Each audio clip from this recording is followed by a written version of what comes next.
মহাভারত স্বয়ংসম্পূর্ণ এই মহাকাব্যে যেমন আছে অধর্মের উপর ধর্মের বিজয়গাথা, তেমনই আছে জীবন দর্শনের মহাশিক্ষা, যা পৌরাণিক হয়েও চিরনতুন, যা আমাদের শেখায় জীবনে নিষ্কাম কর্মের মাহাত্ম্য। মহর্ষি বেদব্যাস দ্বারা রচিত এই মহাকাব্যের কিছু জানা অজানা কাহিনী শ্রোতাদের সামনে তুলে ধরাই হলো আমাদের এই ছোট্ট প্রচেষ্টার উদ্দেশ্য। আগের পর্ব দ্রৌপদীর বস্ত্রহরণে যা শুনেছেন তা একবার ছোট্ট করে মনে করিয়ে দিই। সর্বশান্ত মহারাজ যুধিষ্ঠির শকুনির প্ররোচনায় নিজের স্ত্রী দ্রৌপদীকেই পণ হিসাবে রাখলেন এবং হেরে গেলেন। দ্রৌপদীকে রাজসভায় চুল ধরে টেনে নিয়ে এলেন দুঃশাসন ও তাঁর চরমতম নিগ্রহ করার চেষ্টা করলেন। ভীমসেন পাঞ্চালীর এহেন অপমানের প্রতিশোধ নিতে দুঃশাসন আর দুর্যোধনকে হত্যার প্রতিজ্ঞা নিলেন। ভীত মহারাজ ধৃতরাষ্ট্র দ্রৌপদীকে বরদান করে পাণ্ডবদের নিজেদের রাজ্য ফিরিয়ে দিলেন এবং সেই অভিশপ্ত দূত ক্রীড়ার সমাপ্তি ঘোষণা করলেন। তারপর কি হলো? পাণ্ডবগণ হস্তিনাপুর ত্যাগ করে চলে গেলে দুঃশাসন বলে উঠলেন, এ কী হলো জ্যেষ্ঠ? পিতাশ্রী বৃদ্ধ হয়েছেন, তার বিচার বুদ্ধি সবই বিনষ্ট হয়েছে। আমরা অতি কষ্টে যে সকল সম্পদ হস্তগত করেছিলাম সবই তিনি পুনরায় পাণ্ডবদের ফিরিয়ে দিলেন। পিতা আমাদের মঙ্গল কামনা কি করেন না জ্যেষ্ঠ? জানি দুঃশাসন, আমি জানি আমাদের পিতার মতিচ্ছন্নতা ঘটেছে, আর তার জন্য ওই বিদুরী দায়ী। ক্রোধে উন্মত্ত দুর্যোধন বললেন, না না না, এইভাবে আমাদের অর্জিত সম্পদ আমরা ফিরে দিতে পারি না। পিতাশ্রী কোন অধিকারে এটা করলেন? আমি এখনই ওনার কাছে যাব। নিজের মহল থেকে বেরিয়ে দ্রুত বেগে দুর্যোধন এসে পৌঁছলেন মহারাজের বিশ্রাম কক্ষে। মহারাজ ধৃতরাষ্ট্র তখন একান্তে বসে আত্মরোমন্থন করছেন। তার পুত্র স্নেহই কি শেষ অবধি তার কাল হয়ে দাঁড়াবে? দুর্যোধনের প্রতি অন্ধ স্নেহে তিনি অন্যায় জেনেও তার প্রতিটি আবদারকে প্রশ্রয় দিয়ে চলেছেন আর তার মাসুলও গুনছেন। কিন্তু আজ রাজসভায় যেটা হলো, কুরুকুলবধূর এহেন অপমান, ছি ছি! ভাগ্যিস তিনি নেত্রহীন, নয়তো এই অনাচার তিনি দেখে স্থির থাকতে পারতেন না। পাণ্ডবদের হৃত রাজ্য ফিরিয়ে দিয়েছেন তিনি, কিন্তু ভরা রাজসভায় দ্রৌপদীর ওই অপমান, তার করুণ কান্না আর তারপর ভীমের ওই ভীষণ দুটি প্রতিজ্ঞা তাকে শান্ত থাকতে দিচ্ছে না। পাণ্ডবেরা সত্যি কি কৌরবদের ক্ষমা করবে? পিতাশ্রী, আমার আপনাকে কিছু কথা নিবেদন করার আছে। দুর্যোধনের সহসা আগমনে চমকে ওঠেন মহারাজ। ধীর স্বরে বলেন, আবার কি অন্যায় দাবি নিয়ে এসেছো আমার কাছে তুমি? বৃদ্ধ পিতার উপর তোমার কি বিন্দুমাত্র অনুকম্পা নেই? আজকের এই ঘৃণ্য ঘটনার পর আবার কি চাইতে এসেছো তুমি? মহারাজ, শাস্ত্রে আছে যে কোনো উপায়ে ছলে বলে কৌশলে শত্রুর বিনাশ করতে হয়। পাণ্ডবদের বিনাশের সূত্রপাত আমি ছলের মাধ্যমে করেছিলাম, কিন্তু আপনি মহানুভবতার পরিচয় দিয়ে তাদের সব সম্পদকে ফিরিয়ে দিলেন। কেন মহারাজ, কেন? ওরা আমাদের ক্ষমা করবে না, আর তাই ওদের সমূলে বিনাশ করাই শ্রেয়। আমি ওদের সাথে পুনরায় পাশা খেলতে চাই, বললেন দুর্যোধন। আবার তুমি পাশা খেলতে চাও? কোন মুখে আমি পাণ্ডবদের আবার নিমন্ত্রণ করে আনবো এখানে? যে অপমান তুমি ওদের করেছো, তারপরেও তুমি আশা করো ওরা হস্তিনাপুরে পা রাখবে? নিজের ধ্বংস আর ডেকে এনো না, ব্যথিত ধৃতরাষ্ট্র বললেন। আসবে, ওরা নিশ্চয়ই আসবে। যুধিষ্ঠির নিজের মুখেই স্বীকার করেছে যে ও পাশা খেলার আমন্ত্রণ কখনোই প্রত্যাখ্যান করে না। এবার একটাই পণ থাকবে, যে পক্ষ হারবে তারা সব কিছু পরিত্যাগ করে মৃগচর্ম ধারণ করে 12 বৎসর বনবাস আর 1 বৎসর অজ্ঞাতবাসে থাকবে।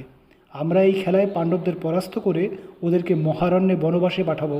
তারপর ওই 13 বৎসর যাবৎ নিজেদের আরও দৃঢ় সংগঠিত করব, মিত্র সৈন্য সংগ্রহ করব। 13 বৎসর পর পাণ্ডবেরা ফিরে এলে যুদ্ধে ওদের হারিয়ে ওদের বিনাশ করব। এটাই আমার নিবেদন, বললেন দুর্যোধন। বেশ পুত্র, তোমার যদি এই ইচ্ছাই হয়, আমি পুনরায় পাণ্ডবদের আহ্বান করছি। আমার আর তোমাকে কিছুই বলার নেই। তুমি নিজের বিচার বুদ্ধিতে যা ভালো মনে করো করতে পারো।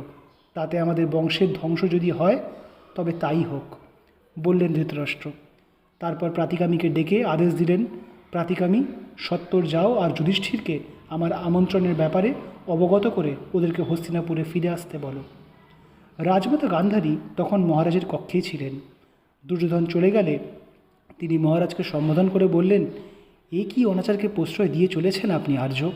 আমি মাতা, আমার মুখে এই কুবাক্য উচ্চারণ করাও ঠিক নয়। তথাপি আমার মনে হয় দুর্যোধনের জন্মলগ্নে বিদুর যা বলেছিলেন তা সর্বৈব সত্য।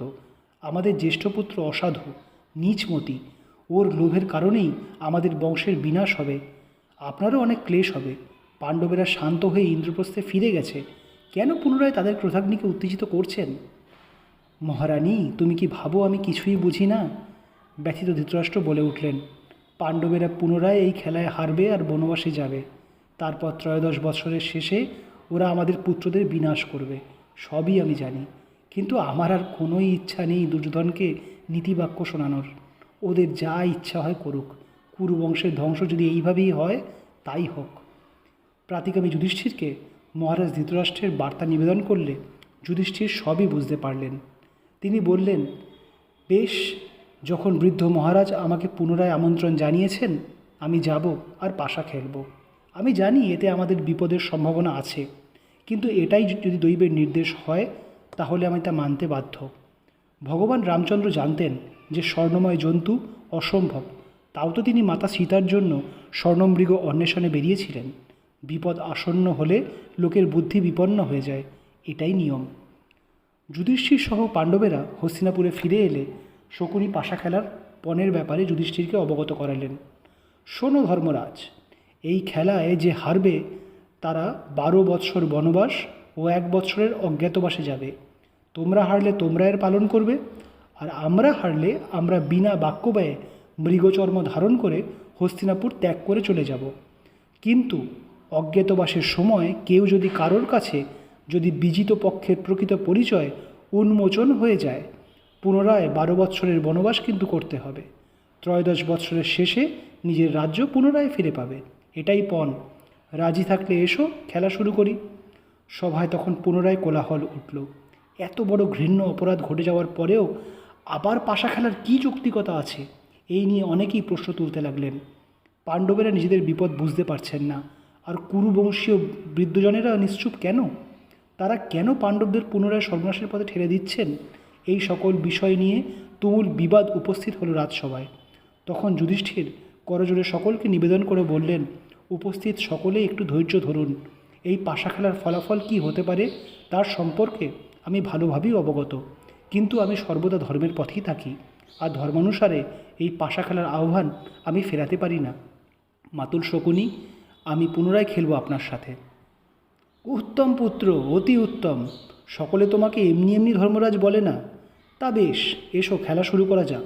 এই নাও আমার চাল, বললেন শকুনি। আর যা হওয়ার তাই হলো। শকুনি জিতলেন সেই দান। অট্টহাস্য করে বলে উঠলেন, সম্রাট যুধিষ্ঠির, আমরা পাশা খেলায় বিজয়ী হয়েছি। এখন শর্তানুসারে তোমরা মৃগচর্ম ধারণ করে বনবাসের পথে যাত্রা করো। তোমাদের সকল সম্পদ আমাদের তত্ত্বাবধানেই থাকুক। 13 বৎসরের শেষে যদি তোমরা ফিরে আসো, তখন পুনরায় রাজ্য ফিরিয়ে নিও। কিন্তু মনে রেখো, অজ্ঞাতবাসের সময় কেউ যেন তোমাদের চিনতে না পারে, নইলে যে আবার 12 বৎসর বনবাসে কাটবে। হা হা।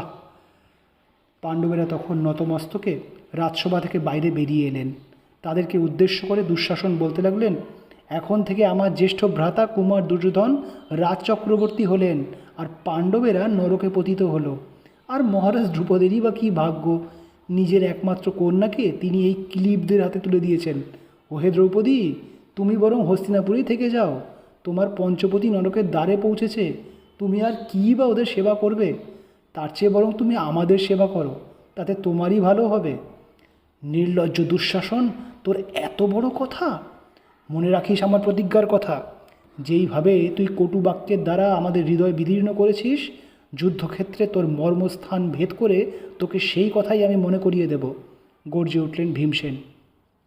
দুর্যোধন তখন ভীমের ভঙ্গির অনুকরণ করে তাকে ব্যঙ্গ করতে লাগলেন। ভীম পুনরায় বললেন, শুধু দুঃশাসন নয়, মন্দবুদ্ধি দুর্যোধন, তুইও জেনে রাখ, তোর মৃত্যু আমার গদার আঘাতে হবে। আমি পদাঘাতে তোর ওই ঘৃণ্য মস্তক ভুলুণ্ঠিত করব, সকল কৌরবকে হত্যা করব আমি। এ আমার মধ্যম পাণ্ডব ভীমসেনের প্রতিজ্ঞা। অর্জুন কর্ণকে হত্যা করবে, আর মাতুল শকুনি তোমার এই নারকীয় জীবনের অন্ত ঘটাবে সহদেব, দেখে নিও তুমি। অর্জুন বজ্রগম্ভীর স্বরে বললেন, কেবল বাক্যের দ্বারা সংকল্প ব্যক্ত হয় না। 14 বৎসর পর আমি তা কর্মের মাধ্যমেই করে দেখাবো। অঙ্গরাজ কর্ণ দূত সভায় অনেক কটুবাক্য উচ্চারণ করেছেন। ওই ঈর্ষাকারী অহংকারী যোদ্ধাকে আমি যুদ্ধের স্বর চালনা দ্বারা হত্যা করব।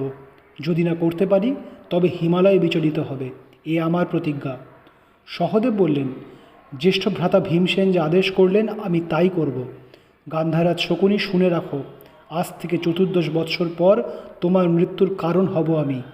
আর আমি, বলে উঠলেন নকুল, দুর্যোধনকে তুষ্ট করতে যারা পাঞ্চালীকে কটু বাক্য শুনিয়েছে সেই সকল দুরাচারীদের আমি যুদ্ধক্ষেত্রে নিধন করব, এ আমার প্রতিজ্ঞা। অতঃপর যুধিষ্ঠির হস্তিনাপুর রাজসভায় উপস্থিত সকল বয়োজ্যেষ্ঠগণের কাছে বনবাসের যাত্রা প্রারম্ভ করবার অনুমতি চাইলেন। ভীষ্ম, দ্রোণ, বিদুর, কৃপ, ধৃতরাষ্ট্র কারোর চোখই অশ্রুমুক্ত রইল না। মুখে তারা কিছুই বলতে পারলেন না, কিন্তু মনে মনে সকলেই পাণ্ডবদের মঙ্গল কামনা করলেন। বিদুর যুধিষ্ঠিরকে সম্বোধন করে বললেন, পুত্র, তোমাদের মাতা বয়স্কা, এই বনবাসের ধকল সহ্য করতে পারবেন না। আমি এই প্রস্তাব রাখছি যে তোমরা তাকে এই হস্তিনাপুরেই থাকতে দাও। তোমাদের প্রত্যাগমনের পর তিনি পুনরায় তোমাদের সাথে মিলিত হবেন। কিন্তু তাতশ্রী, আপনি তো সবই জানেন, মাতাকে এইভাবে সংকটজনক পরিবেশে আমরা কিভাবে রেখে যেতে পারি? উৎকণ্ঠিত যুধিষ্ঠির বললেন, চিন্তা করো না পুত্র, আশ্বাস দিলেন বিদুর। তোমাদের জননী আমার গৃহে নিবাস করবেন, সেখানে তার বিন্দুমাত্র অনাদর হবে না। নিশ্চিন্ত হলাম তাতশ্রী, আপনি আমাদের পিতার সমান, আপনার আদেশ আমাদের শিরোধার্য। বিদুরকে প্রণাম করে বললেন যুধিষ্ঠির, একটি শেষ কথা তোমাকে বলি পুত্র, মন দিয়ে শোনো। বললেন বিদুর, তুমি ধর্মজ্ঞ, ভীম শত্রুহন্তা, অর্জুন যুদ্ধবিদ্যায় পারঙ্গম, নকুল অর্থসংগ্রহী, সহদেব নিয়ম পালক, দ্রৌপদী ধর্মচারিণী, আর তোমাদের পুরোহিত ধৌম শ্রেষ্ঠ ব্রহ্মবিদ। তোমরা সকলেই প্রিয়ভাষী, তোমাদের মধ্যে বিভেদ সম্ভব নয়। জীবনের সর্বক্ষেত্রে তোমরা নিজেদের মধ্যে বিবেচনা করে চলো। তোমাদের মঙ্গল হোক, নির্বিঘ্নে ফিরে এসো, পুনরায় সাক্ষাৎ হবে। পাণ্ডবদের বনবাসের খবর শুনে গান্ধারী, কুন্তী প্রমুখ রাজমাতাগণ বড়ই ব্যথিত হয়ে পড়েছিলেন। কুন্তী নিজের পুত্রদের আলিঙ্গন করে বলে উঠলেন, আমি মন্দভাগ্যা যে আমাকে এই দুর্দিন দেখতে হচ্ছে। তোমরা ধার্মিক সচ্চরিত্র হয়েও তোমাদের এহেন লাঞ্ছনা ভোগ করতে হচ্ছে। তোমাদের পিতা মহারাজ পাণ্ডু ভাগ্যবান, এই দুর্দিন দেখবার আগেই তিনি স্বর্গারোহণ করেছেন, আর মাদ্রিও আমাকে একা রেখে আনন্দের সাথে স্বর্গে বিহার করছেন। আমি এখানে থাকব না, তোমাদের সাথে বনবাসেই যাব। হে মধুসূদন, হে কৃষ্ণ, তুমি কি শুনতে পেয়েছ কি হয়েছে? উচ্চস্বরে বিলাপ করতে লাগলেন কুন্তী। কুন্তীকে সান্ত্বনা দিয়ে পাণ্ডবেরা দ্রৌপদীর সাথে বনবাসের দিকে যাত্রা করলেন। মহারাজ ধৃতরাষ্ট্র তখন অশান্ত চিত্তে নিজের কক্ষে পদচারণা করে চলেছেন। সব শেষ হয়ে গেল, কালের অমোঘ চক্র ঘুরতে শুরু করে দিয়েছে। আজ থেকে 14 বৎসর পর কৌরব আর পাণ্ডবেরা দুই যুযুধান পক্ষরূপে যুদ্ধক্ষেত্রে অবতীর্ণ হবে, আর কৌরবদের সমূলে বিনাশ করবে পাণ্ডবেরা। বিদুরকে ডেকে পাঠালেন তিনি। জানতে চাইলেন পাণ্ডবেরা কী ভঙ্গিমায় হস্তিনাপুর ত্যাগ করে যাচ্ছেন। মহারাজ, ধর্মরাজ যুধিষ্ঠির বস্ত্রে মুখ আবৃত করে চলেছেন। আপনার পুত্রেরা কপট উপায়ে রাজ্যলাভ করলেও তিনি দয়ার পরিচয় দিয়েছেন। পাছে চক্ষু উন্মোচন করলে আপনার পুত্রগণ দগ্ধ হয়ে যায়, বললেন বিদুর। ভীমসেন তার দুই বাহুদ্বয় প্রসারিত করে রেখেছেন। এটাই বোঝাতে চাইছেন যে তিনি তার অমিত বল শত্রুদের উপর প্রয়োগ করবেন। অর্জুন আসন্ন যুদ্ধে তার গান্ডীব থেকে অসংখ্য স্বরবর্ষণের ইঙ্গিত হিসাবে বালুকণা বর্ষণ করতে করতে চলেছেন।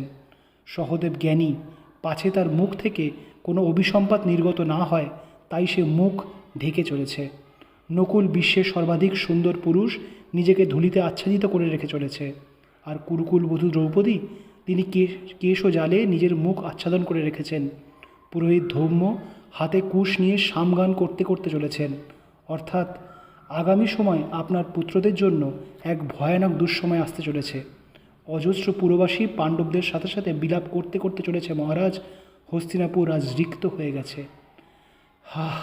বিদুর, ক্ষান্ত হও তুমি। বিধাতার লেখন কে বা খণ্ডন করবে? এখন আমার মনে হয় ভ্রাতা, দুর্যোধনের জন্মলগ্নে তুমি ওকে পরিত্যাগ করতে বলেছিলে। তা যদি আমি করতাম তাহলে আজ এই বিনাশের সময় দেখতে হতো না আমায়। এই কি ছিল আমার ভাগ্যে? বৃদ্ধাবস্থায় একটুও সুখ কি আমি পাবো না? বিদুর, তুমি এসো এখন, আমাকে তুমি এখন একটু একা থাকতে দাও, ক্লান্ত স্বরে বললেন মহারাজ। সহসা সভা মধ্যে আবির্ভূত হলেন দেবর্ষি নারদ। বললেন, কুরুবংশীয় সকলে শুনে রাখুন, এই হলো ভবিতব্য। দুর্যোধনের অপরাধে আর ভীমার্জুনের বলে আজ থেকে 14 বৎসর পর কৌরবগণ বিনষ্ট হবে, এটাই দৈবের লিখন। এই বলে দেবর্ষি অন্তর্হিত হলেন। এহেন দৈববাণীতে ভীত হয়ে দুর্যোধন, কর্ণ, শকুনি প্রমুখ গিয়ে পড়লেন গুরুপ্রবর দ্রোণের পদতলে। পারলে একমাত্র ইনিই পারেন কৌরবদের রক্ষা করতে।